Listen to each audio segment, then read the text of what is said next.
Hey guys, nag-overheat pa yata yung GoPro ko. 3 minutes, hindi napatay. Pero guys, ito na.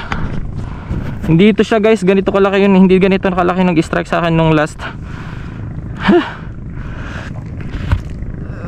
Pero good size na guys. Grabe. Daling-dali natin guys. Ayun, check ko nga guys kung check ko lang kung ano guys, kung na-record natin yun. So far na-record ko siya pero nagkita ko nag-block yung screen ko. Nagko-color siya. Nagbi-blink yung red tapos pero tawag nun, video lang yung nare-record guys. Nagloloko na kasi yung GoPro ko guys pagka sumobra na sa 3 minutes or 5 minutes yung recording niya. Nag-overheat na siya. Kaya audio yung na-record. Hindi sayang hindi nakita yung strike.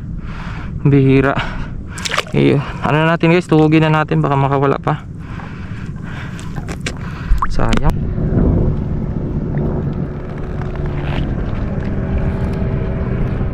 So guys, hanggang dito na lang. Sayang hindi.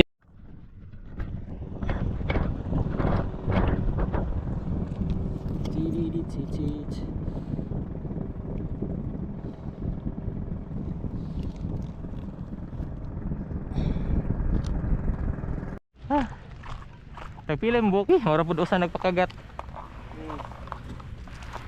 Loud na, loud. Dito sa may igo, ano, po may sundo. Mga ilang hiwa na kaya madadali natin dito guys. Try natin. Isa.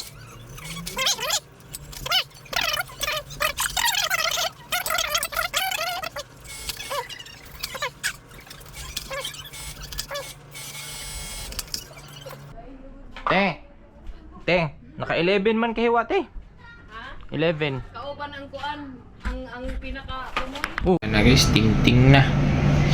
Ting-ting. And guys, kahit anong gawin kong repair dun sa nakurap na video file, wala talaga.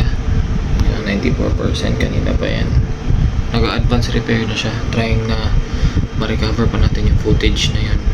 Audio lang kasi yung naririnig. Wala na yung actual na talaga video. Sayang.